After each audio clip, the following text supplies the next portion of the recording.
Bismillahirrahmanirrahim.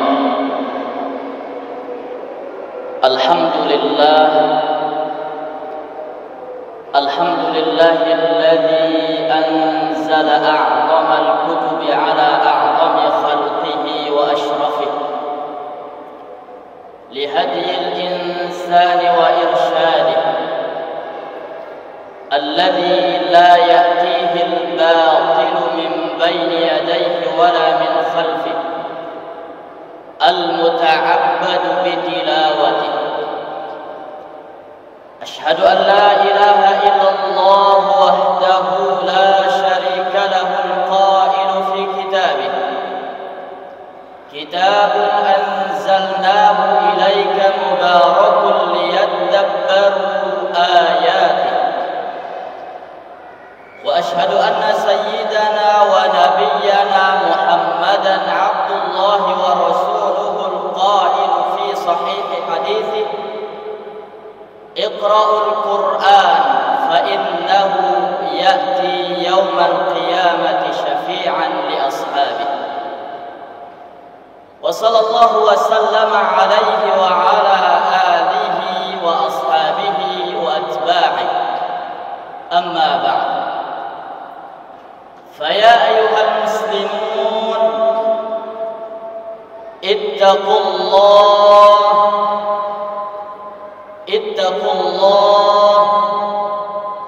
اتقوا الله القائل في كتابه بعد العياذ بالله أعوذ بالله من الشيطان الرجيم يا أيها الذين آمنوا اتقوا الله حق تقاته ولا تموتن إلا وأنتم مسلمون.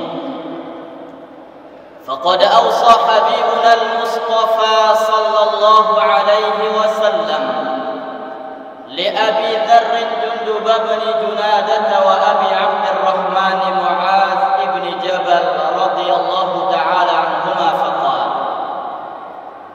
اتق الله حيثما كنت وأتبع السيئة الحسنة تمحها وخالق الناس بخلق حسن.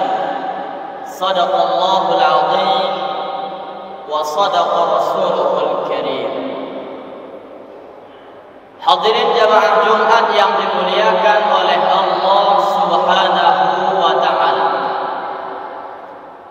Puji serta syukur senantiasa kita hatur sembahkan kehadirat Allah Subhanahu wa taala.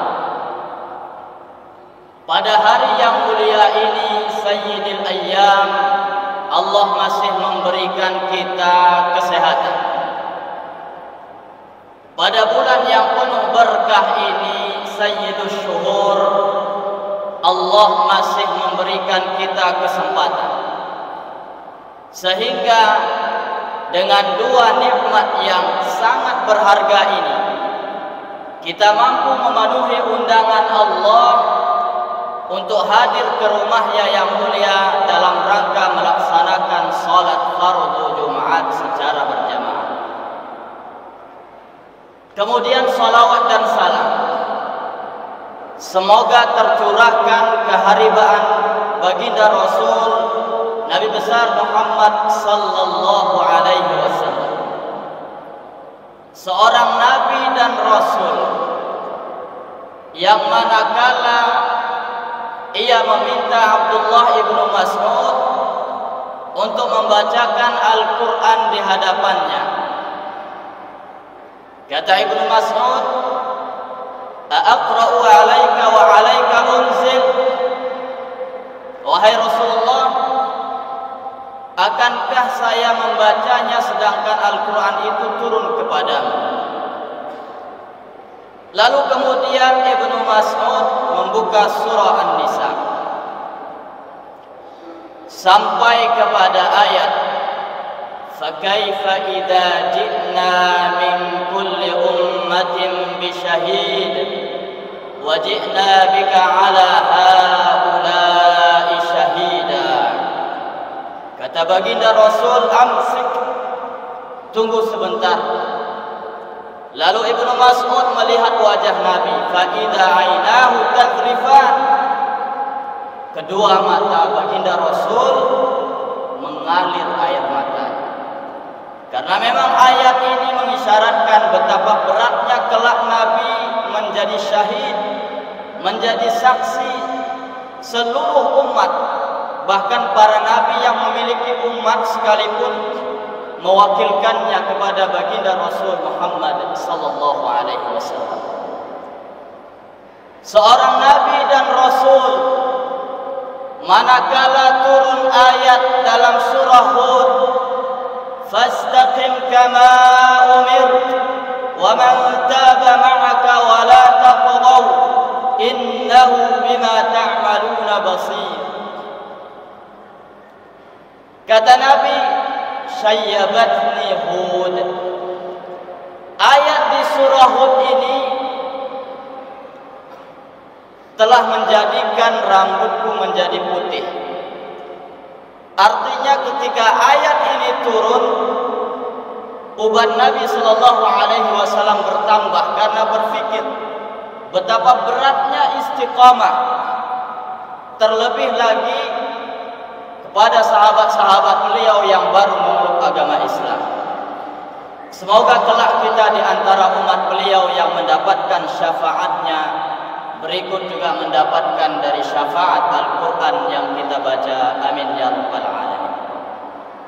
Melalui mimbar khutbah Jumat yang mulia, khatib berwasiat kepada kita semua, senantiasa kita tingkatkan kualitas iman dan takwa sebagai bekal kita kelak menghadap Allah tabaraka wa ta'ala. Hadirin jamaah Jumat yang dimuliakan oleh Allah subhanahu wa ta'ala,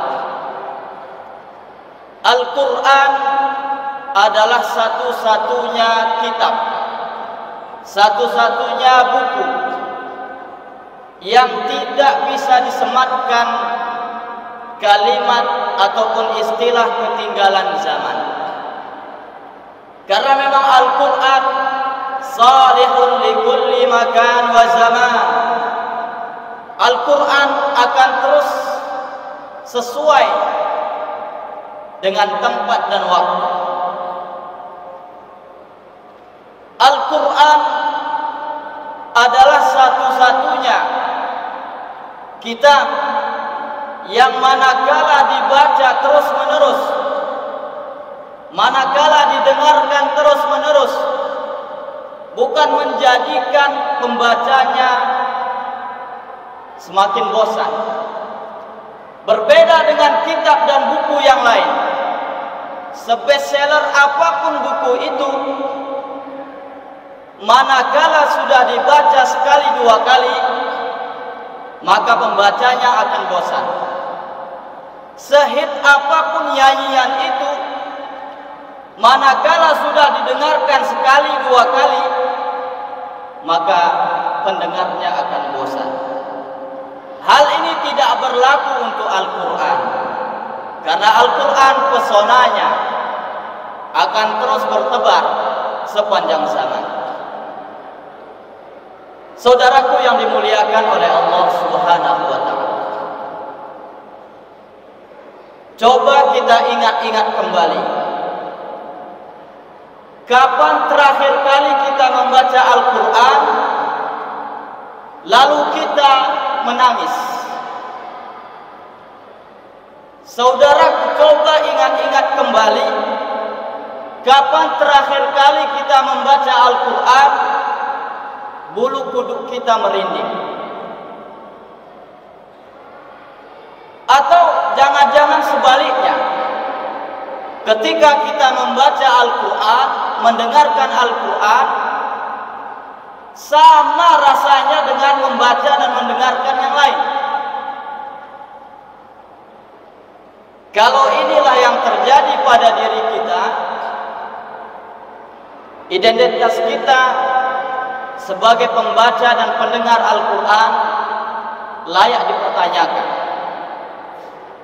Makanya kata Imam Ibnu Jarir At-Tabari rahimahullahu ta'ala, ajibtu liman yaqra'ul Qur'an wa lam yafham ma'aniyah kaifa yataladdu bi qira'atih. Saya begitu kaget, kata Ibnu Jarir, ada orang yang membaca Al-Quran, sering khataman Al-Quran, walam yafham ma'aniyah, dan tidak memahami maknanya. Kaifa yataladdu bi qira'atih, bagaimana mungkin ia akan menikmati betapa lezatnya bacaannya. Hadirin jamaah Jumat yang dimuliakan oleh Allah Subhanahu wa ta'ala. Oleh karena itu, Al-Imam Abu Hamid Al-Ghazali rahimahullahu ta'ala dalam kitab beliau Ihya Ulumuddin,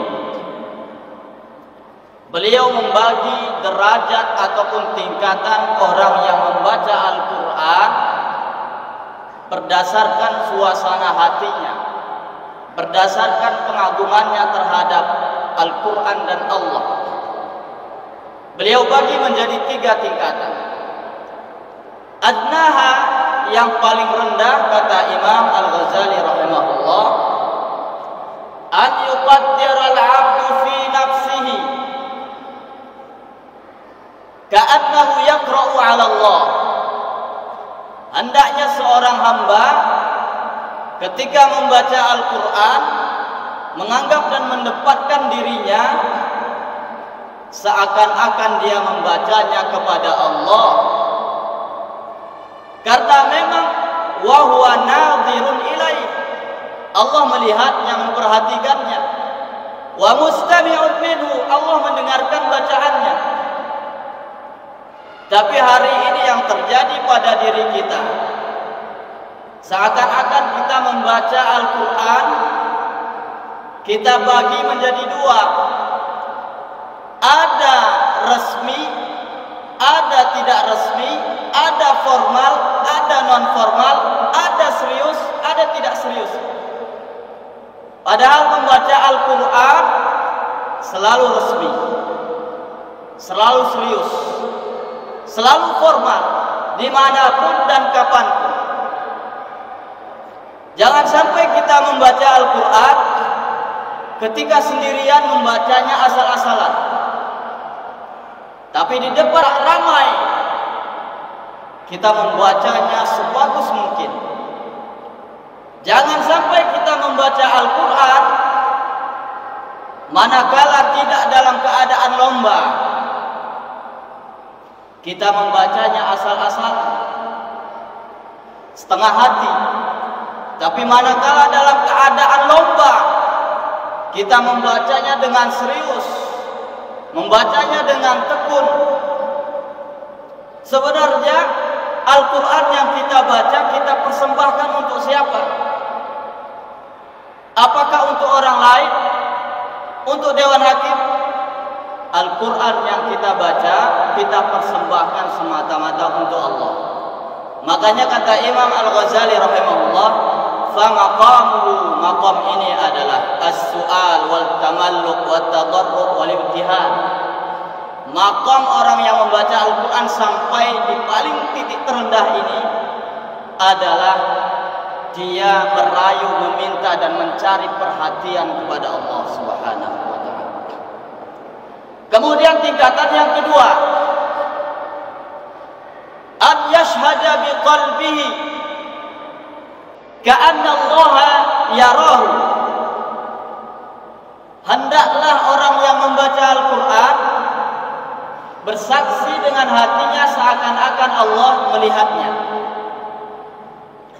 Wa yukhatibuhu bi alqafih, Allah mengajaknya bicara, Allah berkomunikasi dengannya dengan kelembutan Allah. Wa yunajihi bi in'amihi wa ihsanihi, Allah berbisik kepadanya betapa besarnya nikmat Allah, betapa besarnya kebaikan Allah Subhanahu wa ta'ala. Maka maqam ini sudah sampai kepada maqam al-haya wa ta'zim. Makamnya sudah sampai kepada rasa malu, malu kepada Allah.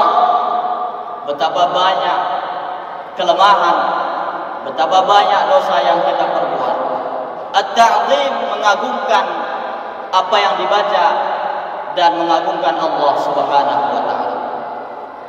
Kemudian tingkatan yang paling tinggi, kata Al-Imam Abu Hamid Al-Ghazali rahimahullahu taala, an yara fil kalam al-mutakallim. Hendaknya seseorang ketika membaca Al-Quran, yang ia baca, yang ia lihat, perhatikan huruf-huruf Al-Quran, tapi sungguhnya yang ia lihat adalah Allah Al-Mutakallim, sahibul kalam. Bahkan wala yanzuru ila nafsih, dia tidak melihat dirinya. Wala ila qiraatih, tidak melihat bacaannya. Dalam artian bukan berarti membacanya asal-asalan, tidak melihat bacaannya. Justru sudah sampai kepada makam ini, sudah melalui makam perbaikan bacaan yang paling dasar. Bahkan wa huwa mustaghriqun bi musyahadatil mutakallim. Orang yang sudah sampai kepada tahap ini, dia akan tenggelam bagaimana terhadap kesaksiannya, pengagungan terhadap mutakallim, yaitu Allah Subhanahu wa taala. Hadirin jamaah Jumat yang dimuliakan oleh Allah Subhanahu wa taala. Makanya kata Imam Abu Hamid Al-Ghazali melanjutkan, hendaklah orang yang membaca Al-Quran itu harus sinkron 3. An yashtarikal lisan wal aqlu wal qalbu. Hendaknya sinkron antara lidah yang membaca dengan akal yang memahami dan dengan hati yang mengambil pelajaran. Fahaddul lisan yurattil. Fungsi daripada lisan membacanya dengan baik dan benar. Wa haddul aqli, fungsi daripada akal yutarjim, akal yang menerjemahkan maknanya. Wa haddul qalbi, fungsi daripada hati yatta'id, mengambil pelajaran, mengambil iktibar, tadabbur dari ayat-ayat yang dibaca. Hadirin jamaah Jumat yang dimuliakan oleh Allah Subhanahu wa taala.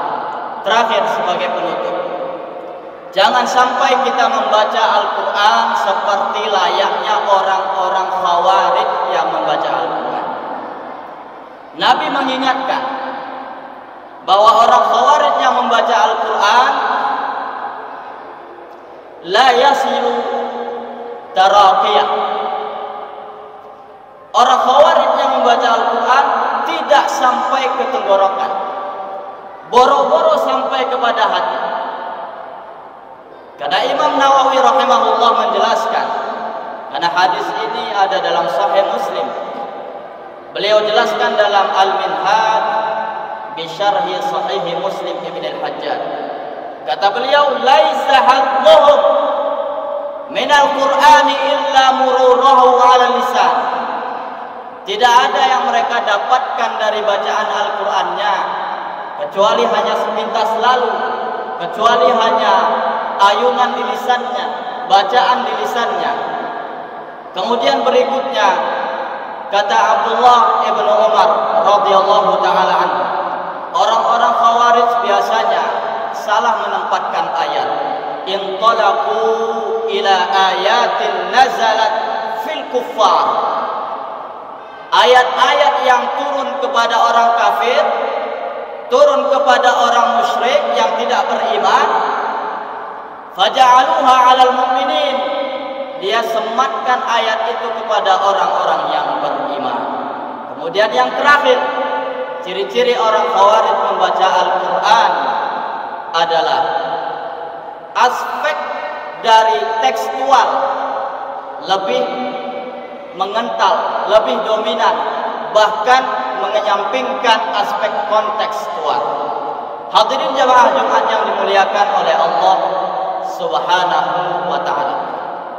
Mudah-mudahan kita di antara hamba Allah yang semakin hari bacaan kita semakin bagus, yang semakin hari bacaan Al-Quran kita semakin membaik, tingkatan kita semakin membaik, sehingga kita mendapatkan ridha Allah Subhanahu wa ta'ala.